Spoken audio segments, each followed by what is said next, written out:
நம் டிவி நேயர்கள் அனைவருக்கும் வணக்கம். நம் டிவி ஆரம்பித்ததிலிருந்து பல புதுமையான பல சூடான விஷயங்களை கலந்து ஆலோசிச்சுட்ருக்கோம், அதை பற்றி பேசிகிட்டு இருக்கோம்.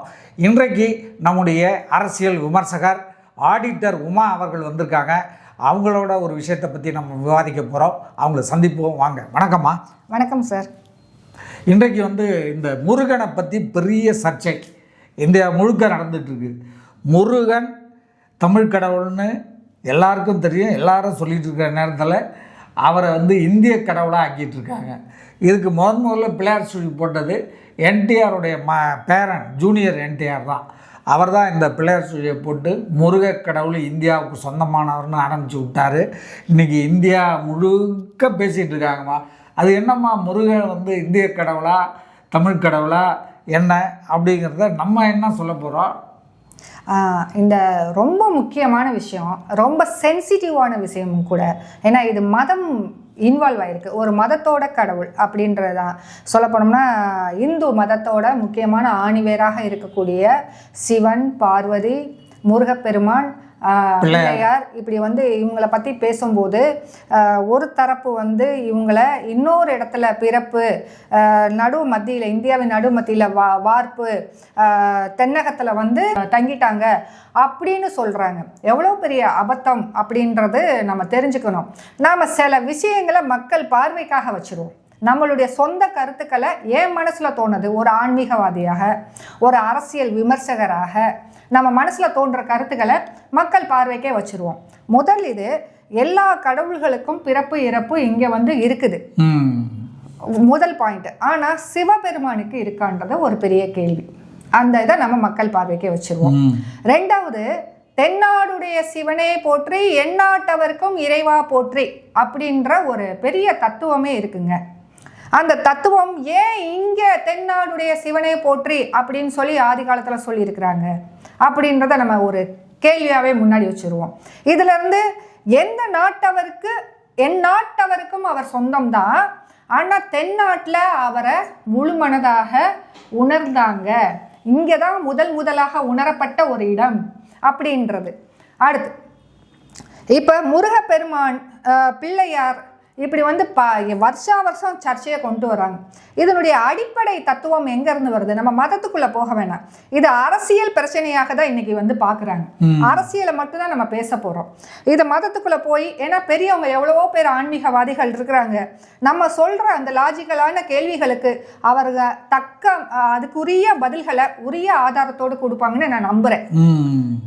அப்படி பார்க்கும்போது முருகப்பெருமான் அப்படின்றவருக்கு அறுபடை வீடு எங்க இருக்கு? தமிழ்நாட்டில் தான் இருக்கு அறுபடை வீடு. இப்ப முருகப்பெருமான், முருகன் தான், முருகன் என்றால் அழகு அப்படின்னு சொல்லி பாடல் இருக்கு. முருகப்பெருமான வீடுதோறும் வேல் வச்சு கொண்டாடுறோம். இப்படிப்பட்ட ஒரு சம்பிரதாயம் எங்க வேற எந்த மாநிலத்திலேயாவது இருக்கா அப்படின்றத நம்ம புரிஞ்சு பார்க்கணும். இப்ப தென்னாடுடைய சிவனை போற்றி எந்நாட்டவருக்கும் இறைவா போற்றி அப்படிலாம் நம்ம பாடி இருக்கோம். 63 நாயன்மார்கள் இங்கே சிவனடியார்களாக இருந்து சிவனை பற்றி பாடி இருக்கிறாங்க. இப்படிப்பட்ட ஒரு சம்பிரதாயம் அங்க ஏதாவது இருக்கா அப்படின்றத பார்க்கணும். இவங்க முருகப்பெருமான் சிவபெருமானுக்கும் பார்வதிக்கும் பிறந்த குழந்தை அப்படின்னு சொல்றாங்க. அதனுடைய கடவுள் தத்துவத்தை அவங்க புரிஞ்சு பேசுறாங்களா என்பது கேள்வி. ஆக மொத்தம் இது அரசியல் தான் படுத்துறாங்க. அப்புறம் இன்னொரு பாயிண்ட், திருமுருகாற்றுப்படை. திருமுருகாற்றுப்படை இங்கே தான் எழுதப்பட்டது. ஆதி அந்த இலக்கியம் எல்லாமே படிக்காததுக்கு காரணம், அதாவது இந்த இவ்வளோ பெரிய பிரச்சனைகளை நம்மளுடைய அந்த கடவுள் உணரப்பட்ட இந்த இடத்தை, இந்த மொழியை, தமிழ் மொழி யாருக்கு உரிதானதுன்னா சிவபெருமானுக்கும் முருகப்பெருமானுக்கும் தான். இங்கேருந்து தான் உருவானது. சில பேர் சொல்கிறாங்க முருகப்பெருமான் முல்லை நில வாழ் கடவுள், அந்த காலத்தில் அதுக்கு அரசனாக இருந்தாங்க, அங்கே தான் வாழ்ந்தாங்கன்னு சொல்கிறாங்க.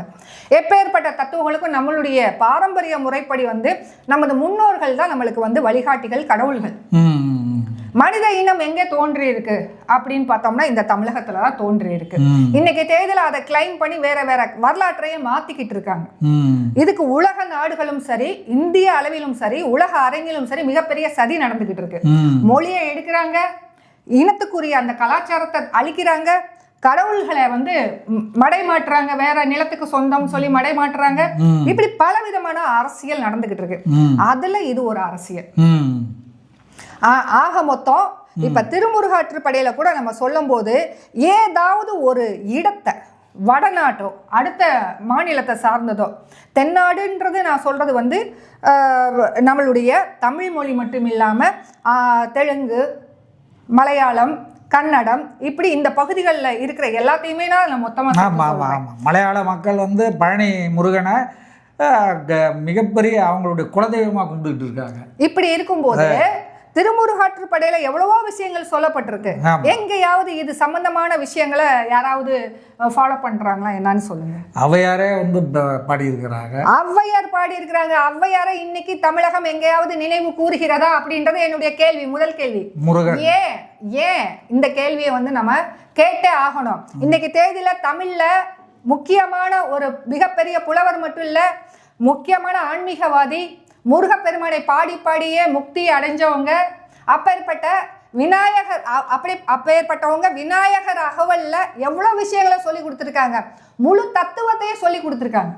மோட்சத்துக்குரிய முழு தத்துவத்தையும், உன்னை அறிதல், 7 சக்கரங்கள் எல்லாத்தையுமே அதுல சொல்லியிருக்காங்க. சிம்பிளான லாங்குவேஜில் சொல்லியிருக்காங்க. இவ்வளோ பெரிய விஷயத்துக்கு இன்னைக்கு எல்லாருமே போட்டி போட்டுக்கிண்டு முருகப்பெருமான் எங்களுக்கு சொந்தம், உங்கள் இடத்துல வந்து வாழ்ந்துக்கிட்டு தான் இருந்தார் அப்படிலாம் பேசுகிறீங்களே, உங்களுக்கெல்லாம் கொஞ்சம் கூட விஷயம் தெரியவே இல்லை. அதுக்கு நம்ம மக்கள் என்ன செய்யணும்னா வரலாறு மறந்துட்டாங்கன்னு தான் நான் சொல்லுவேன். தமிழ் மொழியில இருக்கிற இலக்கியங்கள் மறக்கடிக்கப்படுகிறது, படிப்படியாக குறைந்து கொண்டே இருக்கிறது.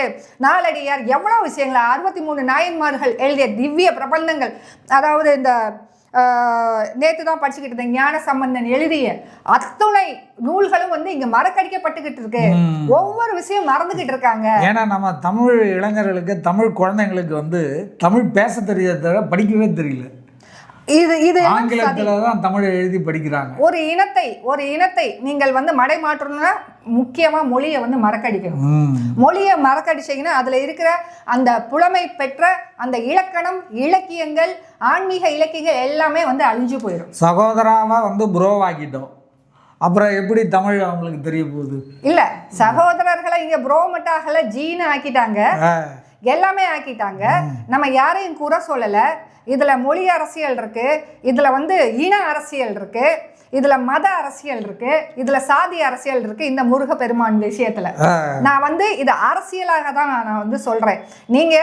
நீங்க வரலாறை படிக்காம ஒவ்வொருத்தவங்களும் நீங்க வரலாறை திரிச்சு பேசினீங்கன்னா, ஒரே ஒரு விஷயத்த மட்டும் இங்க நான் சொல்லிக்கிறேன். முக்கியமான விஷயம், தமிழ் மொழி இந்த உலகத்துக்கே முதல் மொழி. இது வந்து நிரூபிச்சிருக்கிறாங்க. ஒரு 2-3 மாசத்துக்கு முன்னாடி தான் நம்மளுக்கு ஒரு ப்ரூஃபே கிடைச்சிருக்கு. 60,000 வருஷத்துக்கு முன்னாடி இருந்த ஒரு தகடு கிடைச்சிருக்கு. அப்படின்றப்ப வந்து அதுக்கு அப்பயே எழுத்து வடிவுல இருந்ததுன்னா, பேச்சு வழக்குல அதுக்கு முன்னாடி செய்கையில எத்தனை லட்சம் வருஷத்துக்கு முன்னாடி முதன்மையான மொழின்னு உங்களுக்கு மூத்த மொழி. இதுல இருந்து பிரிஞ்சு போன எல்லாருமே நமது சகோதர சகோதரிகள் தான், அதுல மாற்று கருத்தே இல்லை. இன்னொன்று மத ரீதியா சொல்ல போனோம்னா, முருகப்பெருமான் வந்து நீங்க கடவுள், இந்து தர்மத்துக்குரிய கடவுள் மட்டும் நீங்க ஒரு இடத்துல அடக்க முடியாது. அதையும் நான் சொல்லிக்கிறேன். நீங்க அந்த ஒரு வார்த்தையை சொல்லி தான் நீங்க அரசியல் செய்றீங்க. முருகப்பெருமான் வந்து எல்லாருக்கும் கடவுள் தான், அதை தான் நாங்களும் சொல்றோம். ஆனா எங்க இருந்து உருவானது? நான் பிறப்ப சொல்லல, இன்னமும் சொல்றேன், பிறப்பு நீங்க கிளைம் பண்ணவே முடியாது. எப்பேற்பட்ட விஷயம்னால நீங்க அங்க கிளைம் பண்ண முடியாது. வடநாடு, இமயம் என்பதை நீங்க நிச்சயமாக கிளைம் பண்றது ரொம்ப ரொம்ப அபத்தமானது. நீங்களே மறுபடியும் சொல்லுவீங்க இது அங்க இல்லைன்னு சொல்லி, கூடிய சீக்கிரம் நீங்களே சொல்லுவீங்க.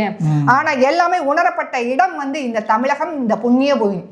இந்த புண்ணிய பூமியில இருந்து தான் ஒரு உயிரினமே முதலா உருவாகி உலகம் ஃபுல்லா சுத்தி மறுபடியும் இங்க வந்தது. உடனே தமிழ் இனத்தையே என்ன சொல்லிட்டீங்க, வந்தேரிகள்னு சொல்லிக்கிட்டு இருக்கிறீங்க. இப்படிப்பட்ட அரசியல் தமிழ்நாட்டில் தான் வந்து திருச்செந்தூர் முருகர் கோயில் பிரம்மாண்டமாக இருக்கு. அறுபடை முருகர், பழனி முருகன் அவன் வந்து நோயெல்லாம் தீர்ப்பான் அப்படின்னு சித்தர்களே சொல்லியிருக்காங்க. இப்படி பல சான்றோ சின்னப்பா தேவர் முருகனை பற்றியே படம் எடுத்து அதில் சம்பாதிச்ச காசெல்லாம் முருக கோயில்களுக்கே வந்து செலவு பண்ணி அந்த கோயில்களினுடைய வளர்ச்சிக்கு பாடுபட்டவர் சான்றோ சின்னப்பா தேவர். இப்படி பலரும் பல விதத்துலேயும் பாடுபட்டார். கிருபானந்த வாரியார் தன்னுடைய வாழ்நாள் முழுவதும் முருகப்பெருமானை பற்றியே உலகெங்கும் பேசி அந்த முருகனுக்கே சேவை பண்ணிக்கிட்டு இருந்தார். நிச்சயமாக இப்படி யாராவது இந்தியாவில் வேற மாநிலங்களில் செய்கிறாங்க, வேற யாராவது பண்ணியிருக்காங்களா? ஏன் செய்யக்கூடாது? இப்படிப்பட்ட கிளைம் பண்ணுறீங்களே, நீங்கள் ஏன் இது செய்யலை? இது முழுக்க முழுக்க அரசியலுங்க. ஒரு படம் வந்து மிக முக்கியமான மீடியா வந்து சோசியல் மீடியாவும் சினிமா துறையும். அந்த சினிமா துறையின் மூலமாக நீங்கள் பல அரசியல் செய்ய விரும்புகிறீர்கள், அதை செய்ய முயற்சி செய்கிறீர்கள். அது மிகப்பெரிய தவறு. வரலாற்றை திருத்தி கூறுவது என்பது ஒரு இனத்தையே அழிப்பதற்கு மட்டுமல்ல, அந்த இனம் முதன்மையான இனம், அதை நீங்க அழிக்க முற்பட்டால் மிகப்பெரிய விளைவை சந்திக்க நேரிடும். அது மட்டுமல்ல, அழிக்க நேரிட்டால் இல்லை, அழிக்கவே முடியாது. தமிழ் மொழியையும் சரி, இந்த தமிழ் மண்ணையும் சரி, இந்த தமிழ் இனத்தையும் சரி, நீங்கள் என்ன செஞ்சாலும் அழிக்கவே முடியாது. தமிழ் உள்ளவரை தமிழ் இலக்கியம் இருக்கும், தமிழ் இலக்கியமும் தமிழ் ஆன்மீகமும் இருக்கும். இங்கு இருக்கிற இந்த கடவுள்கள், இங்கே நாங்கள் உணர்ந்து கொண்ட, இங்கு எங்களுடைய மூதாதையர்களான அந்த கடவுள்கள் தான் உலகம் ஃபுல்லா. அதுதான் ஒரே வார்த்தை சொல்லிட்டாங்க, தென்னாடுடைய சிவனையை போற்றி எந்நாட்டவருக்கும் இறைவா போற்றி. என் நாட்டவருக்கும்னா நீங்க என்ன நினைக்கிறீங்க? இந்தியாவில் இருக்கிற வேற மாநிலம் மட்டும் கிடையாதுங்க. இன்னைக்கு சிங்கப்பூர், மலேசியான்னு சொல்லி எவ்வளவு பெரிய முருகர் கோயில் இருக்காங்க. அப்ப அவங்க வந்து கிளைம் பண்ண முடியுமா எங்க ஊர்ல தான் பிறந்திருக்காங்கன்னு?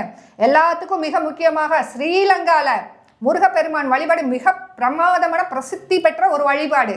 அங்க இருக்கிற முருக பக்தர்கள் போல நீங்க உலகத்துல வேற எங்கேயும் பார்க்க முடியாது. தமிழ்நாட்டிலையும் ஸ்ரீலங்காலையும் தான் நீங்க பார்க்க முடியும். மலேசியாவிலேயே அந்த இருக்கு முருகன் வந்து மிகப்பெரிய சக்தி வாய்ந்த முருகன். அது மட்டும் கிடையாது, முருக பெருமான்றது உலகத்துக்கு சொந்த, இந்த பிரபஞ்சத்துல ஒரு மிகப்பெரிய சக்திங்க, சக்தி வழிபாடுங்க அவரு.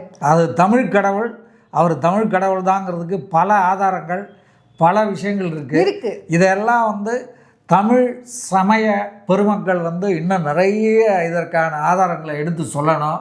தமிழ் கடவுள் முருகன்கிறத யாரும் வந்து மாற்றுறதுக்கு முயற்சிக்கக்கூடாது. அதுக்கான அந்த மாற்றும் முயற்சிக்கும் யாரும் ஆதரவாக இருக்கக்கூடாது. இன்னும் ஒரு முக்கியமான விஷயத்தையும் சொல்லிடுறேன். இங்கு நாம் சாதாரணமாக நம்மளுடைய அறிவுக்கு எட்டின கேள்வியே இவ்வளோ ஆழமான கேள்வியாக இருக்குன்னா, நமது முன்னோர்களும் தமிழ் சான்றோர்களும் தமிழ் ஆன்மீக பெரியோர்களும், இங்கே இருக்கிற எல்லா மடங்களில் இருக்கிற பெரியோர்கள், ஆன்மீகவாதிகள், பெரிய பெரிய மகான்கள் எல்லாருமே இதை பற்றி பேசணும்.